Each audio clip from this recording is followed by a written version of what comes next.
guys, I'm just gonna be watching an army video and bootcamp video while redesigning an old mask that I got. I wanna make it something cute, unique. This is what it currently looks like. Black paint in that ear. But yeah. I have earbuds in, so you won't be able to hear.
String out.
Gas chamber.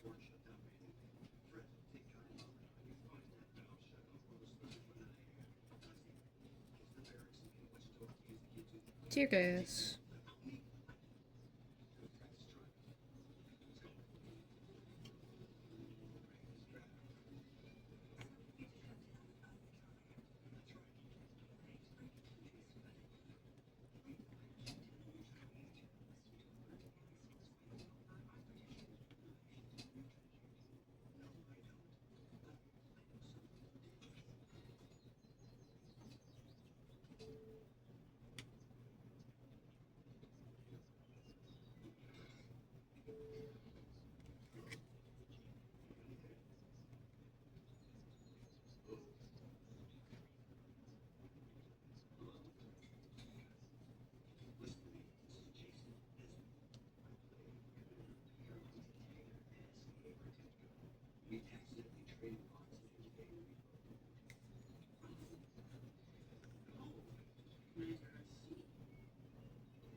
Repel tower.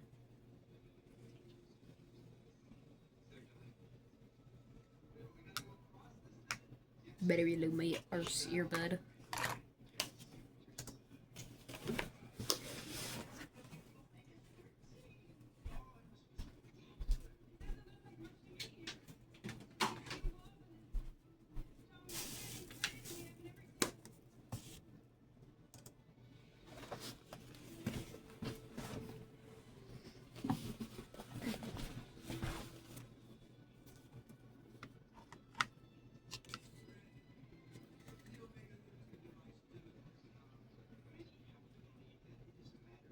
Wee.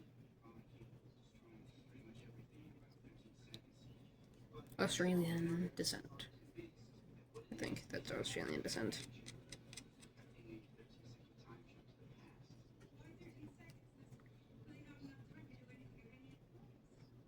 I don't have a fear of heights.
Australian foods method.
I so need a big paintbrush.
What it currently looks like.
Guess y'all get to hear the videos because my AirPods hate me.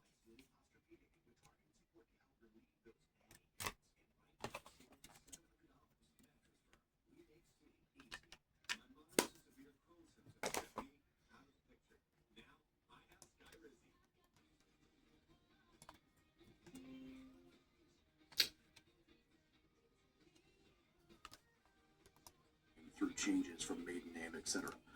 And if she's signing under her maiden name, that's fine, but they will still need to track like marriage, birth, marriage, divorce, or marriage, divorce, back to maiden name, like whatever. Then, and I say that your recruiter will have all this, your recruiter will know all this, but just be aware of it. And I say this because, funny story, I won't name the kid. I had a guy, him and his mom actually got divorced, and she went back to whatever name, and then got, like, found out they were pregnant, like, immediately after the divorce, and got married again. And the kid never knew. Like, they were like, divorced, oh shit, we're pregnant, married. And the kid never knew. And so she gave me the marriage certificate. She didn't go back to maiden name. That was the issue. So she gave me the marriage certificate from current marriage, and it didn't match. Like, when we went up there, they were like, this says that she went from not maiden name, like from her current name to married current name, but where's the maiden name in this? And like, the kid never knew. his mom and dad had divorced for like 3 months or whatever it was, and he found out at MEPS, and we had to go get the original marriage and divorce decree from mom and like fax it up. It was a whole thing. So you'll need all that. Just know if you're under 18 and you need parental consent, that part of it, like getting mom's maiden name, like name, signature, that can be tricky too. I already mentioned it, like look professional, right? You're representing your branch of service and it's a job interview. So jeans and a t-shirt, easy win. Jeans and a collared shirt, easy win. Closed-toed shoes. Honestly, I would recommend tennis shoes just because they're comfortable, but like whatever closed-toed shoes you're going to wear, just wear something comfortable because you're going to be in them standing all day. Any and all jewelry needs to be removed. Like, even if you don't think somebody knows about it, it needs to be removed. If you're going to MEPS and you have a Prince Albert or a hood piercing, it needs to be removed. If you have nipple piercings, it needs to be removed. If you have like anything, any metal in your face, it needs to be removed. Like, all that stuff has to go out. And you are doing a full medical exam, so they will see it. Like, we got a phone call once. I can't even make this up. This was not my applicant, luckily, but it was one of our applicants. And this girl had, it was like, she had her hood pierced and her belly button pierced, and she had like a chain connecting the two that was just like a decorative chain, and somehow thought like nobody would notice. Boy, that was a fun phone call. I got my ass chewed so much. Anyone who's watching this who is a recruiter can relate to this stuff, where you're just like, they did what? They had, oh my gosh, like, come on. So, yeah, pull out all the jewelry. You can put it back in after MEPS. You can take it back out before boot camp, but, like, pull out the freaking jewelry. If you're a chick, plain toes and fingernails, like, just basic, normal colors. Don't go crazy with that shit. Don't have the, like, Dracula claw craziness. Like, just normal toes and fingernails, because they're going to be, like, they're checking all this stuff, right? So if you're taking any tests, it'll be the night before. So that's the ASVAB, which is the Armed Service Vocational Aptitude Test, or Aptitude Battery Test. I've got a few videos on how to study for that and what to expect with that. Or the PICAT verification, if you took the PICAT, which is another version of the ASVAB, at home, you'll do the verification the night before. Or the DLAB, which is the Defense Language Aptitude Battery Test. So that is like, if you're going to be doing a linguistics, like a language, there are a few jobs that require that. So if you're interested in doing like a language job and you meet the ASVAB requirements, you would take the DLAB. And so here's the way this works. If you've already got an ASVAB score from high school, or like your recruiter took you to take it or whatever, then you would do the DLAB the night before. If you've never taken either, you would do the ASVAB the night before, and then you would either do the DLAB at like incredibly early the next morning before everything else starts, or you would do everything else and then either do the DLAB if they have enough time at the end of the day, or you would have to go back up to MEPS to take the DLAB. And I think there's like one other test. Like, I know the Army, maybe the Air Force, they do like a psych test. The Marine Corps, we don't use whatever test they use for that. We use like your background history and medical records and stuff. I don't honestly know what that test is. And I think there's some other ones depending on like security clearance or what job you're trying to do. Like, I would imagine the Navy probably has one if you're trying to go into like nuclear field. Like, I don't know. So there are some other tests. But the brunt of it is, if you have tests to take, your recruiter will tell you you'll do it the night before. Then you'll go to the hotel. The hotel is super sick. At least most of them are. They have like a room where you can play, you know, Xbox, PlayStation, whatever. No co-ed stuff. So like, you'll probably have a roommate. They'll probably put you up with a roommate. But like, no girls allowed in your room if you're a guy. No guys allowed in your room if you're a girl. They will have a lights out, usually like 10 p.m. And then, I mean, you are going to be up at like 4:30 in the morning to go to MEPS, and they'll shuttle you over. So like, actually get some sleep, right? I understand you might be excited, jittery, whatever, but like, go to sleep. You know, bring a fiction book or a boring book or something and sit there and read it until you fall asleep. Yeah, so after the test, you'll get shuttled to the hotel. You'll do all that. No opposite sex in your room, no drinking, no whatever. Oh, I will say this, and this is a weird one, but I'm going to just say it because I'm trying to give you the full thing. Men, don't slay the dragon that night or the next morning, however you want to say it. Don't jerk off, right? Because, and if you do, like, for the love of God, make sure you go to the bathroom and piss like 2 or 3 times, because oddly enough, if there's too much protein in your urine, you can fail the urinalysis and have to go do the medical portion for that again. And so if you were to like jerk off and then not, I don't know how you say, not break the seal, right? Not urinate, and then you go to do the urinalysis, there's a chance that whatever was left in your tube would create a higher than normal protein in your urine, and you wouldn't be qualified. And I know this is the weirdest thing ever, and believe me, it's the weirdest thing to like tell high school kids, like, hey dude, don't freaking beat your meat before the MEPS exam. But it happened when I went through MEPS, not even as a recruiter. When I went through MEPS, one of the other kids, his protein was too high in his urine, and when they asked him about it, that was what he said. He's like, he's like, oh, I don't know. I woke up and I jerked off and I came here and I've been holding it all day waiting for this urinalysis. And they were like, oh my God. And so he had to go back up another day to just pass the urinalysis to enlist. So, like, you can't make this shit up, right? Don't drink coffee. Don't drink any caffeine that morning. I don't care if you're like a grown-ass 25-year-old man and you drink it 3 cups a day, every day. Don't drink coffee that morning. And here's why. One, because, like, I said so. So there you go. No. The urinalysis, the caffeine, the everything, like, it can throw all that off. So, like, you want it to be just clean, right? But the other side of it is blood pressure. You are excited and nervous and all the other things that can elevate your blood pressure while going through MEPS. Like, it is a stressful situation. It's not a lazy day in the office. It is not a like super enjoyable like thing, right? Like, so you're going to be a little bit on edge, a little bit stressed, a little bit whatever. All of that can elevate your blood pressure. So does caffeine. So between the two of those things, if you're stressed out or excited or nervous or whatever, and you've got 2 cups of Joe pumping through you, now your heart rate's too high, or your blood pressure is too high, then you'll have to go back up for a blood pressure thing. And what they do for that is, like, sometimes they send you to like a clinic out in town, and sometimes they make you go back up there. But they will have you do like 3 different blood pressure tests to get an average that's below what is okay for enlisting. And what's weird is there are some people who even have an issue with blood pressure tests. Like, it's like the moment you put the cuff on, their blood pressure just spikes.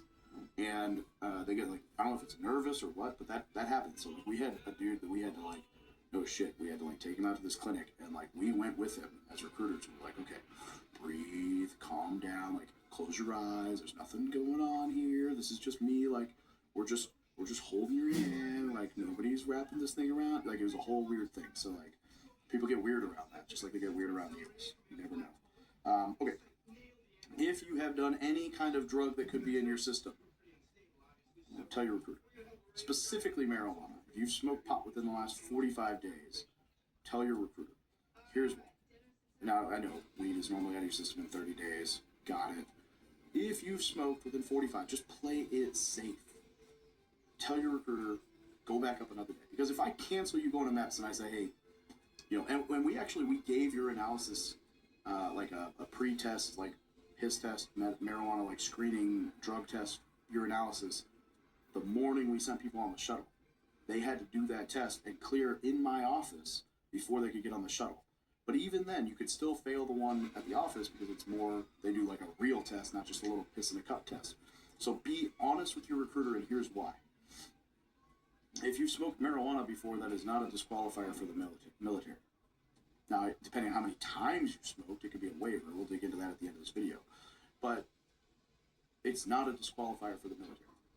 If you pop at MEPS, it is a permanent disqualification because they will assume that you smoked like the day before and you were like high trying to get into the military. I don't know why. Don't ask me why.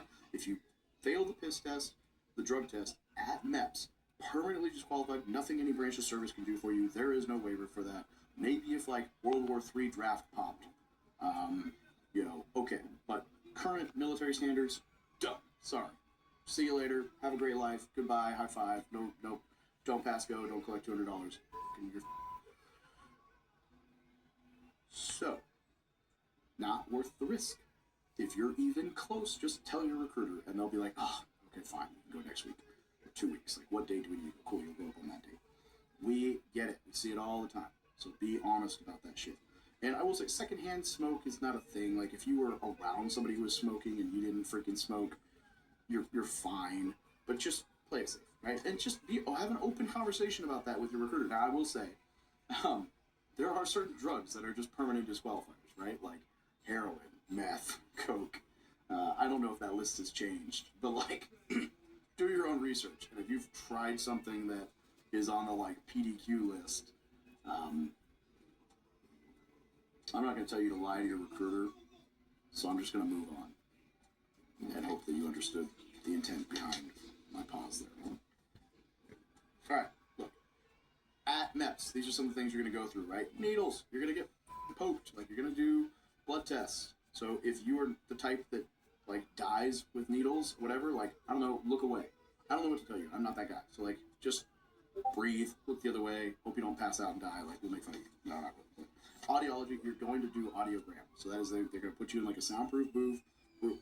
They will put fancy like left, right, uncomfortable ass headphones over your ears, and they will have beeps at weird intervals. It'll be like beep,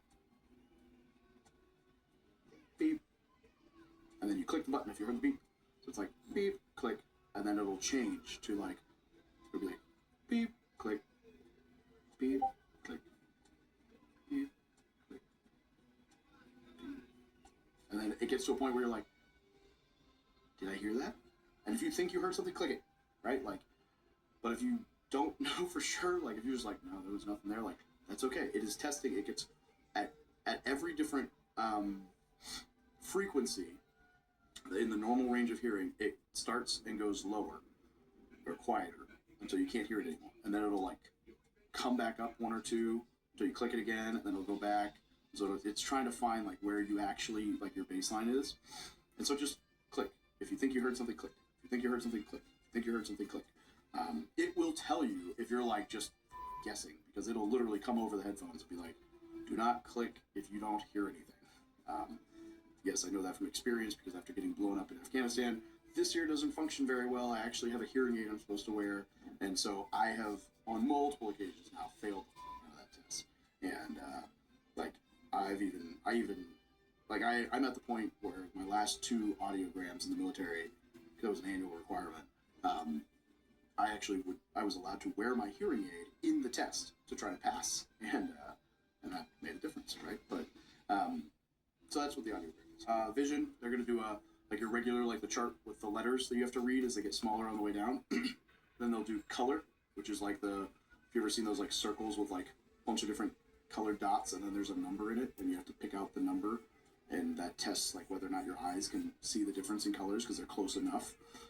And then you'll do depth perception, which is like, I want to say the test is like, it'll be like 5 dots, and you have to pick out which dot is smaller or bigger, which is the different size. And then it'll be like 5 squares, pick out which one's a different size. And so just, you'll have to pass all those, right? You'll do all those. It's not the end of the world. Like if you fail color or depth, that's fine. Depth perception, you won't be able to do like driving jobs or flying jobs. Color actually disqualifies you from probably more jobs than most anything you can fail or mess up at MEPS. And unfortunately, it's something that you just have no control over. You know, you can't be an electrician. There's a lot of jobs that require color vision. So you'll go from like 200 or 300 jobs that you're qualified for to like 20 or 40. Which is unfortunate. But at the same time, there's still some good jobs in there. So there's still opportunities. There's still good stuff. Realistically, like, there are waivers for shit once you're in the military too for some of that stuff, depending on job field or whatever, right? So, not the end of the world, but just know all those tests are there.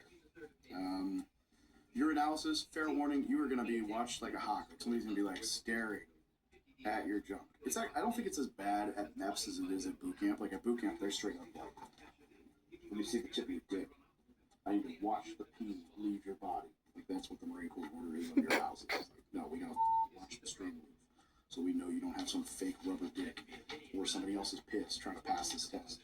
Because yes, people do that. So it's not that bad. I don't think at MEPS. I think MEPS is like they have just like a wall of urinals. Someone stands at the end and you pee in the cup. But it will be like an uncomfortable urinalysis. So I always tell people like drink more water than you think you need to, and hydrate, because being overhydrated when you're uncomfortable will help you, even if it's uncomfortable beforehand. And yes, you can fill the cup and then finish peeing, so like you'll be fine. Here's a big one.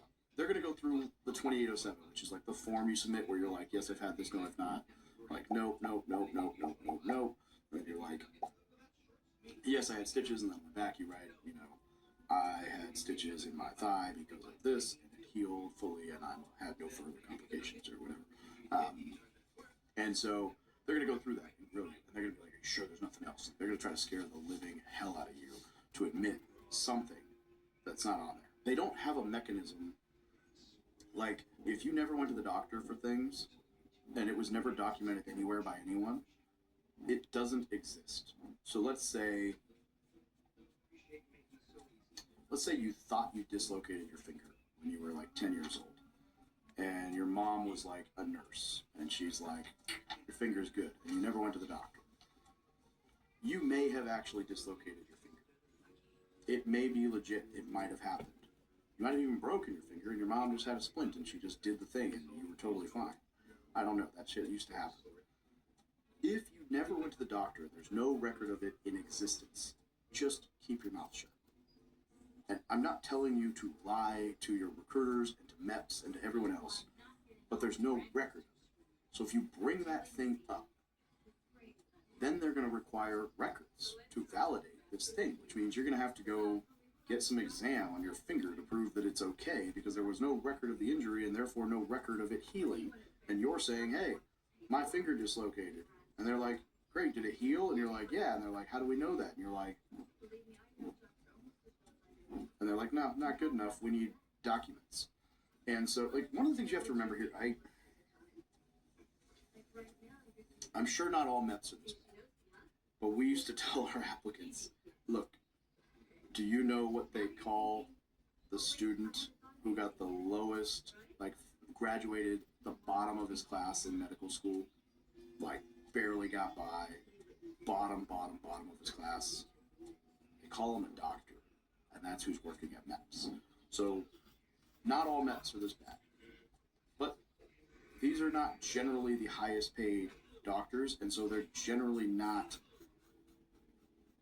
like, they're not often going to go out of their way to, like, oh yeah, your finger looks fine. They're going to be like, nope, I need documents, because they have to sign off on it. And so they want to see another doctor saying, yep, it's all good, because they don't have the time to stop and do a finger exam on everyone who's ever had, you know, the potential for a dislocated finger or whatever, pop their knuckle over there. Like, they don't have time to go through 200 kids every day where they're like, oh, you had this thing? Yeah, let me check it out. Ah, it looks okay. Like, no, they want the professional who looked at it in the first place, or your primary care physician, to sign off on it and come back. So you'll have to go back and do whatever. And so here's the thing. This is what I wrote down. Do not tell that MEPS, don't change anything that you told your recruiter. No, we used to say this, no stands for new opportunities. If you say no on the medical exam, you now have the new opportunity to join the military. If you say yes, that means your enlistment stops. That's what it means. Because what will happen is this. If you change your mind on something, you're like, oh shit, I might have had this thing, and you put it on while you're up at MEPS, they'll just pause and be like, well, sorry, we need documentation on this. Like, if you're lucky, like super lucky, they'll send you somewhere out in town midday, have it checked, come back. It's like simple. We had a guy once, What it a looks couple like. times, where like their ears were too dirty to do the audiogram, and so they would like send them out in town, get their ears cleaned, come back, pass the audio exam. That's very rare. Usually it's like, sorry kid, go back to your recruiter, go pay out of pocket to have this shit done, like, go fix all this stuff, and come back another day. That's just a pain. And so, but there are things where if you change it, they'll do that. They'll just be like, no, go figure it out. And so let's say this. Here's the reality, right? Like, I'm not telling you to lie to MEPS. If you remember and you're like, oh shit, I did break my arm, and I totally forgot that I had that fracture. Like, for example, my son, when he was like 4 years old, yeah, probably 4.5 years old, he fell off the front porch on the 4th of July. Ironically, he had like a little Hulk figurine. Hulk fell off. He tried to grab it, and he just went over the porch. Not a huge drop. Very, very tiny fracture in his forearm. Totally fine. Wore a sling for like a week. Like, I don't even remember if he actually had to get like an actual cast. If it was just a sling. It was not a huge deal. But there's a really good chance he's not going to remember that. Like, when he's signing, if he goes to the military at 18, 20 years old, and they're like, have you ever broken a bone? He's like, Nope. And then he might get to MEPS, and when they're like grilling the shit out of him, be like, oh, I did have a fracture once. So here's what happens. If you bring that up, guaranteed your enlistment stops until you get all those medical records. So one of two things happen. Either your recruiter runs around like a chicken with his head cut off to find those documents from whatever freaking doctor you went to at whatever freaking hospital you went to, assuming you can remember that, and faxes them up to MEPS, or scans and emails them up to MEPS, and gets them in time that you're still able to use them. And then your recruiter's all pissy because he spent all day chasing shit that he should have known ahead of time. That's the best case scenario. What's most likely going to occur is they say, go away, get all these documents, come back, and we'll do the rest of the exam. Whereas the argument that I'm making for you is this. If you remember something petty like that, what you do is you just don't bring it up. And I'm not telling you to lie to MEPS. This is what you do. Do not bring it up. Finish the exam completely. When you enlist, you swear in, you raise your right hand, you're like, I, David Parade, you solemnly swear to support the Constitution, defend all enemies against foreign and domestic, whatever that whole thing is. And then you come all the way back to your recruiting station, you're like, that very night, you're like, hey, your recruiter's gonna be like, how'd it go? You'd be like, great. Also, hey, while I was there, I remembered I fell off the front porch when I was like 4.5 and I fractured my arm. It was totally fine, no big deal. I wasn't lying to you, I forgot about it. But I didn't bring it up at MEPS. What do we do? And your recruiter's going to go, oh, no big deal. We go get the documents, and we send them up to MEPS, and it's called I forget the official term, like a post-dep disclosure or something like that. Like, you are able to disclose things after enlisting. So, like, post-enlistment disclosure, PED, something like that. There was an acronym, whatever. That's what it is. It's like, oh, all right, well, I'll go get the documents tomorrow when I've got some time. Or, hey, you go get the documents and bring them to me. And then we'll just send them up there. The doctor will review it and go, yeah, this isn't a big deal. Approved. And you're already sworn in, so you don't have to go back up to MEPS. You don't have to take 2 more days off work and drive to Kansas City and do whatever. Or, deal with all this bullshit. Like, you're good. Now, there is always the chance that it's something that is so bad that you don't get to enlist. But in that case, like, would you rather have your recruiter have the opportunity to try to help you through it after you're already sworn in? Or would you rather get told, like, get bent, leave, and you, like, it's better off. Like, your recruiters are there to protect you, to help you actually get in the military. The doctor is there to disqualify you, to make sure nobody who's even, like, iffy gets in and gets hurt, right? So talk to the recruiter, the guy who's there to help you, and he'll help you navigate all this. And don't talk to the doctor about things you didn't talk to your recruiter about, because he's going to screw you, and then your recruiter's going to be left trying to cover the pieces. I unfortunately had a few different applicants that we were not able to save from things that they said that either had never been documented, or there was no record of, or whatever. But once you say it, like, cat's out of the bag. If you're like, I think I had shoulder surgery, and really you just had a separated shoulder and wore a sling for a little bit. Well, now there's no record of shoulder surgery, but you said you had it. So, like, don't self-diagnose. You're not a freaking doctor. I know that's like the longest tangent ever, but that is what disqualifies most people at MEPS. Opening your mouth. Another thing on that is, like, well, we'll get to this in a second, actually. So, at MEPS, you're also going to do, call it the duck walk in your underwear. It's going to be awkward, but it's to make sure your knees and ankles and joints and everything work. You are gonna, like, the doctor's gonna check your freaking balls, or I don't know what they do with the women's side. I'm not one, but they're gonna check your genitals, make sure everything's in function. So, like, as a guy, you're gonna get to do the awkward, like, turn and. What? I was not paying attention. Give me a sec, y'all. I'm gonna make coffee for the morning. I'm back. We're gonna finish this up and then I'm gonna head to bed. And everything work. You are gonna, like, the doctor's gonna check your freaking balls, or I don't know what they do with the women's side. I'm not one, but they're gonna check your genitals, make sure everything's in function. So, like, as a guy, you're gonna get to do the awkward, like, turn and cough to make sure you don't have hernias and your shit all works and whatever. They're also gonna make you freaking pull your underwear off, bend over, spread your ass cheeks, and look for hemorrhoids. Now, don't get me wrong, this is not like a. No, this is like quick. You, like, spread your cheeks, look at your butt, cool, you're good, go on, like, whatever.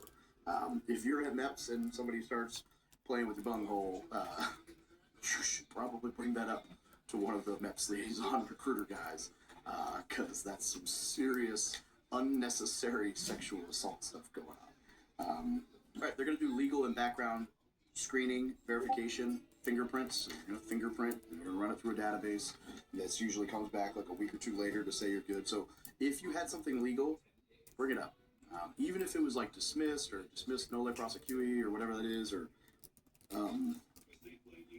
if you think it was expunged or taken off your record, like bring that stuff up because you never know, it might pop up. The recruiter will tell you it's not a big deal. But on the legal side, it's actually better to have all your docs run up to MEPS prior to you going to MEPS, because then they can approve everything, get everything done, run whatever waivers. Then you go up to MEPS, you swear in, rather than like having to go to MEPS, come back, get legal docs, go back, or worse. I had an applicant once who went to MEPS, enlisted, swore in, everything was great, and like 2 weeks later, his shit came back, and they were like, "Did you guys know Homeboy was deported 3 years ago?" Like, no. Let me call. I think his name was Jose. Like, let me call my recruiter and figure out what the hell. And I'm like, "Yo, did you know Jose was deported?" And he's like, actually, in this case, the recruiter knew about it and thought it wasn't going to show up. I'm like, "You're an idiot." But then he came back. He came back legally, and now he's good. But we still had to go get all the freaking legal docs and make everything line up to like be able to show like, no, he's good now. And had that been something like that was going to take forever, they could have just discharged him and made him come back in. So like, just easier to get medical or legal docs ahead of time. The background screening, like you're going to do what we call, I think it's the SF-86. Like you'll fill out the whole questionnaire for background checks. Everybody gets a security clearance when they join, but this will be where they determine if your security clearance is most likely going to pass for certain clearances. So like, they'll look at it. Everybody gets a basic clearance, like a secret, but they're going to look and be like, we don't think like this would preclude you from a top secret. And so if they can look at your record and know immediately, like, nope, sorry, this is going to stop you from that, then that'll limit your jobs on some stuff. Like you're not going to be able to be an intel guy if you don't have a top secret clearance or, whatever. So, but it's always better to get the legal stuff and security clearance screening and all that stuff done ahead of time. But your recruiter will walk you through all the drugs. Stick to your answer. Nobody is going to know if you smoked pot twice or 200 times or 20 times or 4,000 times. Most likely you don't have an exact logbook count of every time you ever smoked pot. So if you don't know how many times it was and they don't know how many times it was, then no matter how much they scare you into trying to confess that it was more than what you originally said, nobody actually knows. Nobody can prove otherwise. And unless your homie that was high with you wants to go up to MEPS and be like, that bitch is lying, he smoked 13 times, and he's saying 11. Like, nobody will ever know. And so this pops at MEPS and this pops at boot camp. They scare the shit out of you at MEPS, you change your number, or they scare the shit out of you at boot camp and you change your number. That's the worst. Do not change your number at boot camp.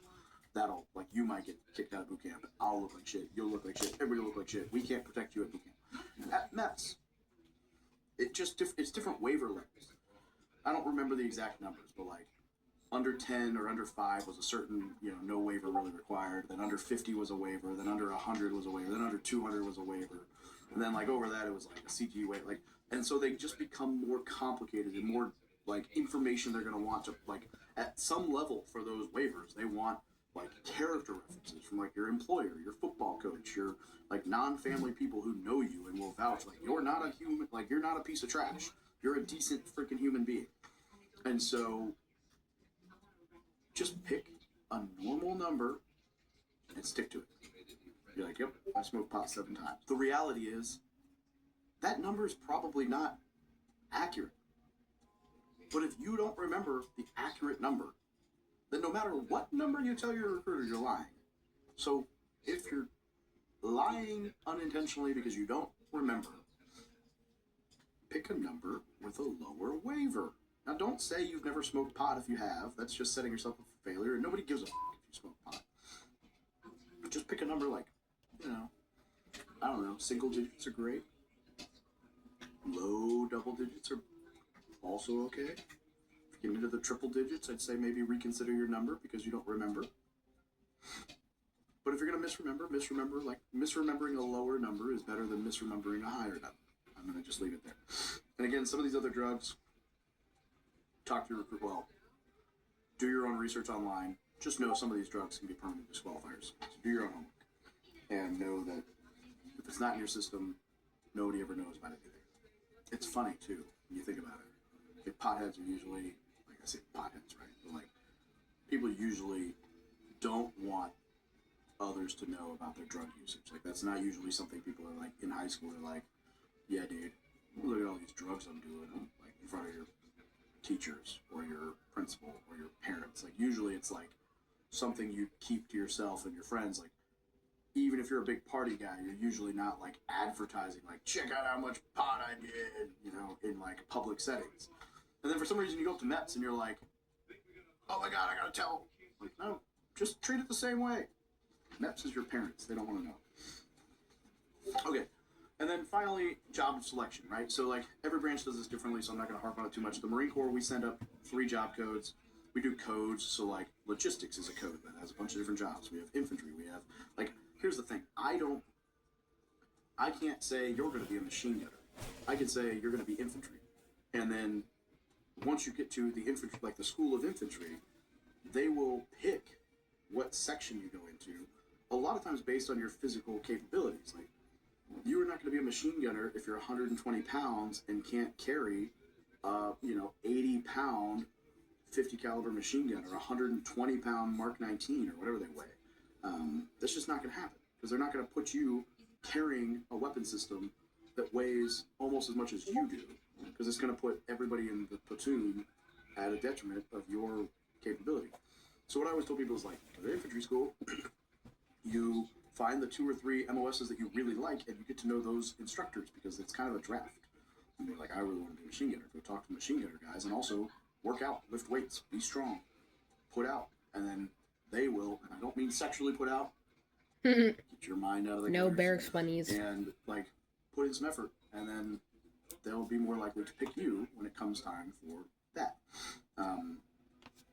So that's kind of how the Marine Corps is. It's by, like, job code, like job grouping, and then we give you those options. We don't promise you anything, and we don't even talk through that until you come back from MEPS, because, like I said, your screening, like your background screening, can change that. Your legal, your drug use, like any of those waivers can change what you're eligible for. If you require a CG level waiver for drug or legal, like, that might preclude you from some jobs. Your color vision can change it. Your depth perception can change it. Your ASVAB score and your correlating, like, job scores, right, can change it. Some of these branches promise you a job, and then you go to MEPS and you realize you're disqualified for it, and then they're like, well, you're enlisted now, so what else would you like? And I just don't like that model. So, just know what you're getting into. Every branch can, quote, promise, but it's going to depend on the availability of the job for that year for boot camp, because there's quotas. And then it'll also depend on your qualifications, right? So just know the job side, like, be a little flexible. Okay. Now, this video has been a lot longer than I thought, but this is kind of what that briefing would look like. So I'll give you an abbreviated version, right? We go through, in the Marine Corps, we go through iCombat VP, which is implants, contacts, operations, medications, broken bones, asthma, tattoos, vision, psych. The biggest thing, I really harped on it already a ton, is this. You need to be honest with your recruiter. You need to be honest with your staff NCOIC. You need to be less honest at MEPS, because your recruiter and your staff NCOIC have your best interest at heart. They want you to think about it this way. Your recruiter only wins if you enlist. That's rat food jumping. MEPS doesn't give a because MEPS is Rat going to be like, food. Snake well, this kid was disqualified because we found this thing. And they're going to talk to the recruiter. They're going to be like, go find someone else to enlist. And he's going to be like, so your recruiter has your best interest at heart. If you don't enlist at MEPS, if you don't make it through the process, he loses, and he's out hunting for someone else at midnight. I kid you not. I've been at a Walmart at midnight before in my Delta uniform, which, like, walking around no shit in a Walmart at like 12:30 in the morning because we were going to miss mission. Now, we didn't miss mission, but you do some weird stuff sometimes. So, like, that recruiter wants you to enlist, Bro. especially if things aren't going well on their station. Manhunt. So listen to what they say over what MEPS tries to scare you into saying, right? MEPS will be like, you're going to get a fine, you're going to go to felony, you're going to go to jail. Like, all that's true if you lie about stuff and then it comes out. But that's got to be like, I lied about having a felony. Well, we're going to know that. Like, we're going to find that. You know? Really, I've never seen anyone prosecuted for any of that stuff. But they're trying to scare you straight. Like, scare you into being honest, right? And so, if you're not comfortable telling your recruiter, don't bring it up at all. And then, once you come back from MEPS, bring it back up to your recruiter. One of the things we used to do is, like, if a kid had an issue, like that he had tried to like self-diagnose, and the recruiter had told him, hey, like you're self-diagnosing this here. This is not an issue. Do not tell anyone but me because it'll screw you. Then I, as a staff, the recruiter would make sure I knew that as a staff N2IC, and that's where I would dig. And I was trying to get that kid to say, well, okay, fine. I had this thing that I thought. And you're like, and then I would be like, no, look, dude, your recruiter told you not to say that. Why did you say it? Like, this is what's going to happen at MEPS. They're going to scare you, and then you're going to get, like, if this had just happened at MEPS, you would not know this. So, we're going to go through all those questions and basically just make sure and grill, like, you're not lying to me. We need to know everything. We have your best interest at heart. Holy smokes, this has been like a 40-minute video on MEPS, and I did not quite intend it, like, to be that way. My briefs were never this long. But what I would do, it would be like probably 15 minutes, probably 15, 20 minutes to every single kid who went to MEPS.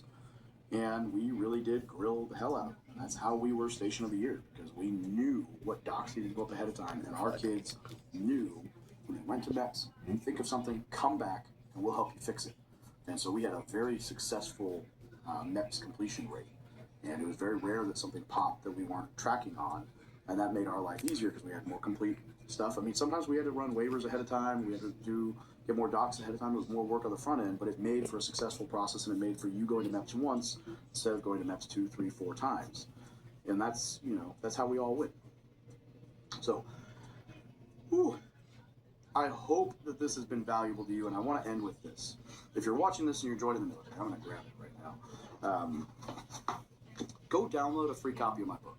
The No BS Guide to Military Life, right? How to build wealth, get promoted, and achieve greatness. This is every single thing that I wish I'd known when I joined the military. This is going to talk through promotions. This is going to talk through MOSs. This is going to talk through your thrift savings plan, which is like our 401k, which is definitely something you need to know about. The VA loan, real estate investing, your military benefits. See if you're going to talk through, like, when you decide to transition out of the military, how to make the decision for whether or not you're ready, how to set yourself up for success. Gonna continue this tomorrow. I will see y'all in the next video. Bye.